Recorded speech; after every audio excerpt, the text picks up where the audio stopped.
तो अब मुझे ऐसा लग रहा है कि आपको क्लोजर प्रॉपर्टी अच्छे से समझ में आ गई है। हमने सबसे पहले क्या किया था, whole number, integers and rational number पे क्लोजर प्रॉपर्टी अप्लाई की, और वो भी 4 फंडामेंटल ऑपरेशन के साथ, that is addition, subtraction, multiplication and division. और फिर हमने क्या किया था, हमने वेरीफाई किया कि कौन से ऑपरेशन में क्लोजर प्रॉपर्टी सेटिस्फाइड हो रही है और कौन से ऑपरेशन में सेटिस्फाइड नहीं हो रही है। तो उसको थोड़ा समराइज भी कर लेते हैं, ठीक है। सबसे पहले देखते हैं होल नंबर के लिए।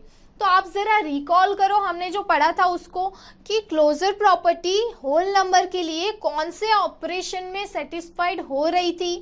याद आ रहा है कुछ? देखो मैं आपको यहाँ पे बता भी देती हूँ। अब आपको ये देख के तो पता चल रहा होगा, क्लियरली दिख रहा है कि एडिशन एंड मल्टीप्लिकेशन, ये 2 ऑपरेशन के लिए ही क्लोजर प्रॉपर्टी सेटिस्फाइड हो रही थी होल नंबर में, है ना। आपको दिख रहा है सब्ट्रैक्शन और डिवीजन में नहीं हो रही थी। तो हम यहाँ पे क्या लिख सकते हैं, एडिशन एंड मल्टीप्लिकेशन में यस लिखेंगे और बाकी के 2 ऑपरेशन में नो लिख देंगे। वैसे ही अब इंटीजर्स के लिए भी देख लेते हैं।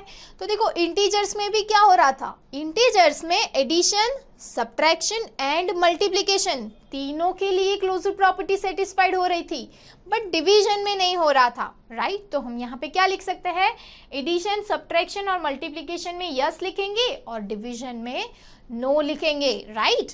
वैसे ही रेशनल नंबर के लिए क्या देखा था, तो रेशनल नंबर में हमने देखा था कि उसमें भी एडिशन, सब्ट्रैक्शन और मल्टीप्लिकेशन के लिए क्लोजर प्रॉपर्टी सेटिस्फाइड हो रही थी, बट डिवीजन के लिए नहीं हो रही थी। तो तीनों में यस आएगा और लास्ट में नो। देखो ये टेबल आपको क्लियरली इंडिकेट कर रहा है कि कौन से ऑपरेशन के लिए कौन से नंबर में क्लोजर प्रॉपर्टी वेरीफाई हो रही थी। तो अब इसका फंडा तो एग्जैक्टली क्लियर ही है आपको। तो अब थोड़ा आगे बढ़ते हैं। तो देखो क्लोजर प्रॉपर्टी के बारे में तो आपने देख ही लिया है, तो चलो उसी के बेस्ड थोड़े क्वेश्चंस भी कर लेते हैं। तो फर्स्ट टाइप के क्वेश्चन देखेंगे, some based on closure property. तो देखो क्वेश्चन में क्या दिया हुआ है, verify the closure property of rational number for each of the following.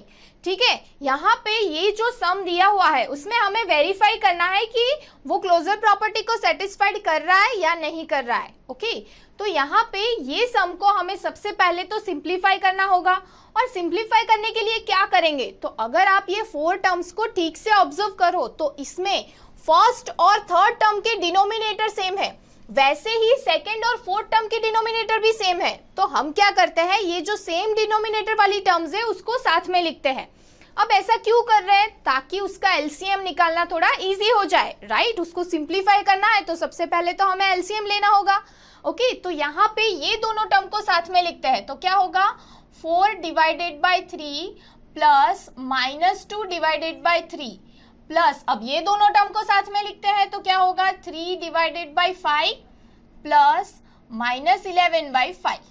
अब एलसीएम निकालना इजी हो जाएगा ना, ये दोनों टर्म का एलसीएम क्या होगा, 3। तो यहाँ पे एलसीएम अगर 3 है तो यहाँ पे क्या लिखेंगे, न्यूमरेटर में 4 - 2। वैसे ही ये दोनों का डिनोमिनेटर भी सेम है तो उसका एलसीएम भी क्या होगा, 5। तो न्यूमरेटर में आएगा 3 - 11। अब इसको सिंप्लीफाई करते हैं तो क्या आंसर मिलेगा, 2/3 प्लस यहाँ पे क्या मिलेगा, -8 डिवाइडेड बाई 5। अब स्टूडेंट्स अगेन हमें इसको सिंप्लीफाई करना है तो फिर से एलसीएम लेना होगा, राइट। बट अब यहाँ पे दोनों के डिनोमिनेटर सेम नहीं है तो इसका एलसीएम क्या होगा। देखो वैसे तो आपको एलसीएम निकालना आता ही होगा, बट मैं यहाँ पे आपको बता देती हूँ क्योंकि ये पूरे चैप्टर में हम ये एलसीएम का कॉन्सेप्ट यूज करने वाले हैं, ठीक है। अगर आपको आता है तो आप यहाँ पे ये पार्ट को स्किप भी कर सकते हो। ओके, तो सबसे पहले हम देखेंगे कि 3 और 5 का एलसीएम क्या होगा। देखो जैसे आपको पता होगा कि एलसीएम निकालने के लिए हमें सबसे पहले ये जो भी नंबर्स है उसको प्राइम नंबर से डिवाइड करना होगा। तो क्या 2 ले लेते हैं तो 2 से ये 3 और 5 को डिवाइड कर सकते हैं, नहीं कर सकते। तो उसके बाद प्राइम नंबर कौन सा आएगा, 3। तो 3 से हम डिवाइड कर सकते हैं, हाँ देखो यहाँ पे 3 को डिवाइड कर सकते हैं, 5 एज इट इज रहेगा। तो अब नेक्स्ट प्राइम नंबर क्या होगा, 5। तो यहाँ पे क्या आ जाएगा, 1 और 1। तो ये दोनों का मल्टीप्लीकेशन क्या होगा, 15, और वही क्या हो जाएगा, एलसीएम। ओके, तो यहाँ पे 3 और 5 का एलसीएम क्या होगा, 15। तो यहाँ पे अगर एलसीएम 15 है तो यहाँ पे हमें 2 को किससे मल्टीप्लाई करना पड़ेगा, डिनोमिनेटर में 3 है तो 5 से मल्टीप्लाई करना पड़ेगा तभी 15 आएगा, राइट। तो 2 को हम 5 से मल्टीप्लाई करेंगे तो यहाँ पे मिलेगा 10 और यहाँ पे प्लस माइनस क्या हो जाएगा माइनस, और यहाँ पे डिनोमिनेटर में 5 है और अगर एलसीएम 15 है तो 8 को हमें किससे मल्टीप्लाई करना पड़ेगा 3 से, यानी क्या मिलेगा 24। तो इसको सिंप्लीफाई करने पे हमें यहाँ पे आंसर मिलेगा -14/15, राइट। यहाँ पे हमें आंसर क्या मिलेगा -14/15।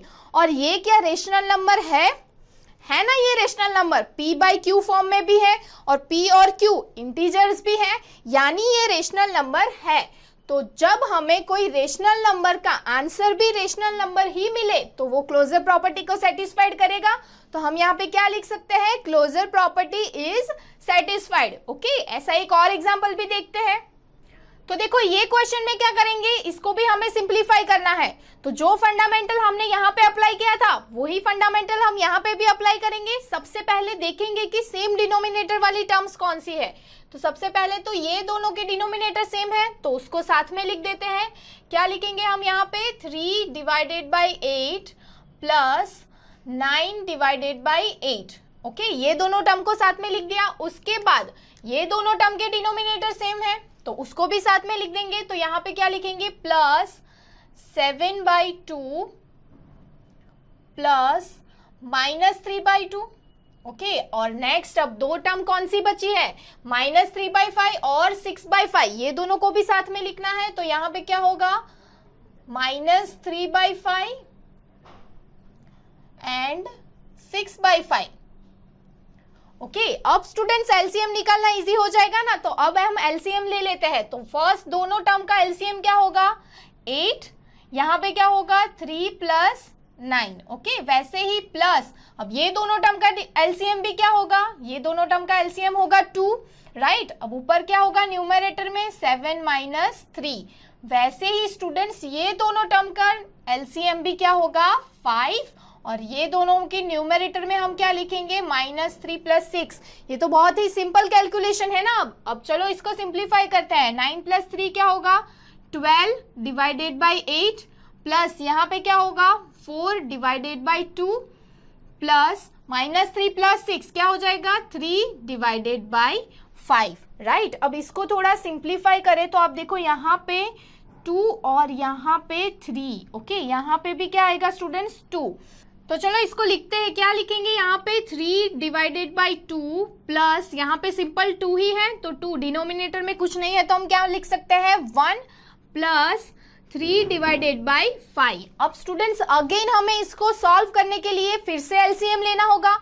तो देखो इसका एलसीएम कैसे निकालना है वो तो मैंने अभी आपको बताया, राइट। बट अगर डिनोमिनेटर में ऑलरेडी हमें ऐसा कोई नंबर दिया गया हो जो खुद ही प्राइम नंबर हो तो उसके एलसीएम निकालने के लिए हम क्या करेंगे, सिंपल उसको मल्टीप्लाई कर देंगे। जैसे यहाँ पे क्या है 2, 1 और 5, ये तीनों प्राइम नंबर्स ही है, राइट। तो हम ये तीनों को मल्टीप्लाई करेंगे, वही क्या हो जाएगा, वही एलसीएम हो जाएगा। तो ये तीनों को मल्टीप्लाई करेंगे तो क्या मिलेगा 10। अब एलसीएम अगर 10 है तो 3 को हम किससे मल्टीप्लाई करेंगे 5 से मल्टीप्लाई करेंगे तो यहाँ पे क्या आएगा 15। अब इसके डिनोमिनेटर में तो 1 है तो उसको 10 से मल्टीप्लाई करना पड़ेगा। तो 10 × 2 क्या मिलेगा 20, और यहाँ पे 5 है तो इसको किससे मल्टीप्लाई करना पड़ेगा 2 से, तो यहाँ पे क्या होगा 6। तो स्टूडेंट्स इसको सिंप्लीफाई करने पे हमें यहाँ पे आंसर मिलेगा 41/10। तो इसके लिए भी हम क्या लिख सकते हैं, ये भी एक रेशनल नंबर ही है। इट मीन्स इसका सिंप्लीफिकेशन करने पे जो आंसर मिल रहा है वो भी रेशनल नंबर है तो वो क्लोजर प्रॉपर्टी को सेटिस्फाई करेगा ही, राइट। तो हम क्या लिख सकते हैं अगेन कि क्लोजर प्रॉपर्टी इज सेटिस्फाइड।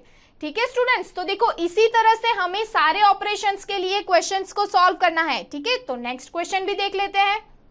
तो देखो प्रीवियस क्वेश्चन में हम सभी टर्म्स के बीच में एडिशन था यानी हम ऐड करते थे। अब यहाँ पे दोनों टर्म के बीच में माइनस है यानी हमें सब्ट्रैक्ट करना है। ओके, तो सबसे पहले क्या करेंगे, तो यहाँ पे फर्स्ट टर्म को अगर ऑब्जर्व करें तो -3 एंड -8। ओके, न्यूमरेटर और डिनोमिनेटर दोनों में माइनस साइन है तो वो कैंसिल हो जाएगा। तो यहाँ पे हम क्या लिख सकते हैं 3/8।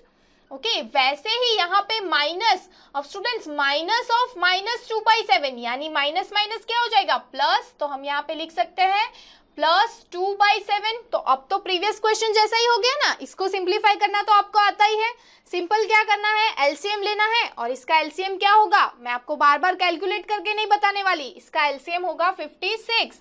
आप करोगे तो यहाँ पे आएगा 56। अब देखो यहाँ पे 8 है और एलसीएम 56 है, तो हम 3 को किससे मल्टीप्लाई करेंगे, 7 से। तो यहाँ पे क्या होगा 21 प्लस यहाँ पे 7 है तो किससे मल्टीप्लाई करेंगे, 8 से, यानी 8 को 2 से मल्टीप्लाई करेंगे तो यहाँ पे मिलेगा 16। अब ये दोनों को अगर हम सॉल्व करें तो हमें आंसर मिलेगा 37 डिवाइडेड बाय 56, जो कि p बाई क्यू फॉर्म में है, यानी रेशनल नंबर है। तो उसका मतलब क्या हुआ कि ये भी क्लोजर प्रॉपर्टी को सेटिस्फाई कर रहा है। तो हम यहाँ पे क्या लिख सकते हैं, क्लोजर प्रॉपर्टी इज सेटिस्फाइड। अब देखो यहाँ पे सब्सट्रैक्शन था, वैसे ही यहाँ पे एक और क्वेश्चन है जिसमें मल्टीप्लिकेशन दिया हुआ है। तो अब हम क्या करेंगे, मल्टीप्लाई करेंगे दोनों टर्म को। तो यहाँ पे क्या होगा, वो तो इजी है, -8 × 14 डिवाइडेड बाय 7 × 5।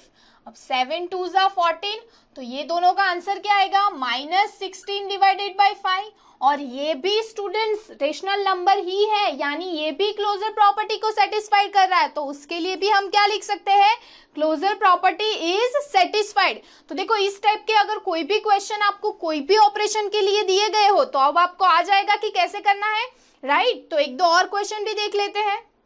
तो देखो हमने प्रीवियस क्वेश्चन में एडिशन, सब्ट्रैक्शन, मल्टीप्लिकेशन ये सभी ऑपरेशन किए, तो डिवीजन भी कर लेते हैं। यहाँ पे क्या दिया हुआ है, दोनों टर्म के बीच में डिवीजन है, यानी हमें डिवाइड करना है। तो सबसे पहले तो हम ये जो टर्म दी हुई है वो ही लिख देते हैं 3/13, राइट। डिवाइडेड बाय क्या करना है, -4/65। ओके तो स्टूडेंट्स जैसे आपको पता ही होगा कि डिनोमिनेटर ऑफ डिनोमिनेटर कहाँ पे चला जाएगा, न्यूमरेटर में। ओके तो हम यहाँ पे क्या लिख सकते हैं, -3 ओके इंटू 65 डिवाइडेड बाय, यहाँ पे क्या होगा 13 भी डिनोमिनेटर में आ जाएगा, तो 13 इंटू -4, राइट, ये सही होगा। अब इसको सिंप्लीफाई करना है, तो यहाँ पे क्या होगा 3 5 ज़ा 65। अब इसको तो सिंप्लीफाई नहीं कर सकते, तो क्या आंसर मिलेगा, -15/-4। अब देखो दोनों साइड माइनस है, तो हम क्या कर सकते हैं, माइनस कैंसिल हो जाएगा, तो हम यहाँ पे लिख सकते हैं 15/4, और यही क्या हो जाएगा आंसर। ओके तो ये जो सिंप्लीफाइड आंसर हमें मिल रहा है वो भी रेशनल नंबर ही है, यानी ये भी क्लोजर प्रॉपर्टी को सेटिस्फाई कर रहा है। यानी हम यहाँ पे क्या लिख सकते हैं कि closure property is satisfied. But students ये क्वेश्चन अगर आप देखो तो ये क्वेश्चन में क्या हो रहा है, 0 डिवाइडेड बाय -7/5, यानी क्या होगा 0 डिवाइडेड बाय -7/5। अब denominator of denominator again numerator में चला जाएगा, तो 0 × 5 डिवाइडेड बाय -7। तो इसका आंसर क्या आएगा, इसका आंसर आएगा 0 डिवाइडेड बाय -7। अब 0 से अगर हम कोई भी टर्म को डिवाइड करेंगे तो आंसर तो क्या मिलेगा 0, राइट। तो क्या ये 0 रेशनल नंबर है, अब आप बताओ क्या ये 0 रेशनल नंबर है, नहीं है। नहीं स्टूडेंट्स, मैंने आपको क्या बताया था, आप याद करो, थियरी में मैंने आपको बताया था कि 0 भी रेशनल नंबर है। क्यों, क्योंकि उसकी डिवाइडेड बाय भी अगर हम 1 लिख देंगे तो वो p बाई क्यू फॉर्म में हो जाएगा, है ना। तो 0 रेशनल नंबर है, यानी ये भी क्लोजर प्रॉपर्टी को सेटिस्फाइड कर रहा है। तो हम क्या लिख सकते हैं, closure property is satisfied. But अगर इसकी रिवर्स कंडीशन अगर आपको दी गई हो, जैसे कि -7/5 डिवाइडेड बाय 0, तो क्या होगा स्टूडेंट्स, तो आप देखो यहाँ पे -7/5 डिवाइडेड बाय 0। अब कोई भी टर्म के डिवीजन में अगर 0 हो स्टूडेंट्स तो उसका आंसर आपको मिलेगा, नहीं मिलेगा, क्योंकि वो तो अनडिफाइन है। तो यहाँ पे अगर अनडिफाइन है तो वो क्लोजर प्रॉपर्टी को सेटिस्फाइड नहीं करेगा, राइट। तो हम लिख भी सकते हैं closure property is not satisfied. तो यहाँ पे आपको क्या ध्यान रखना है कि हम कोई भी नंबर ले और कोई भी ऑपरेशन उसके ऊपर अप्लाई करें और उसका सिंप्लीफाइड आंसर अगर हमें वही नंबर मिले, यानी यहाँ पे हमने रेशनल नंबर लिया है, उसको सिंप्लीफाई किया और उसका आंसर हमें रेशनल नंबर ही मिल रहा है, तो वो क्लोजर प्रॉपर्टी को सेटिस्फाइड करेगा। और अगर रेशनल नंबर नहीं मिल रहा है तो वो क्लोजर प्रॉपर्टी को सेटिस्फाइड नहीं करेगा, ठीक है। तो स्टूडेंट्स अगर ड्रोन स्टडी की ये वीडियोस आपको अच्छे लग रहे हैं तो आप प्लीज इनको लाइक करें, सब्सक्राइब करें, कमेंट्स लिखें स्टूडेंट्स, अपने थॉट्स बताएं, हमारे साथ शेयर करें कि आप और क्या चाहते हैं। और इतना ही नहीं स्टूडेंट्स, सबसे इंपॉर्टेंट नीचे शेयर बटन पे क्लिक करें और अपने दोस्तों के साथ इन वीडियोस को व्हाट्सएप और फेसबुक पे शेयर करें स्टूडेंट्स, ताकि वो भी इन वीडियोस का फायदा उठा सकें स्टूडेंट्स, राइट।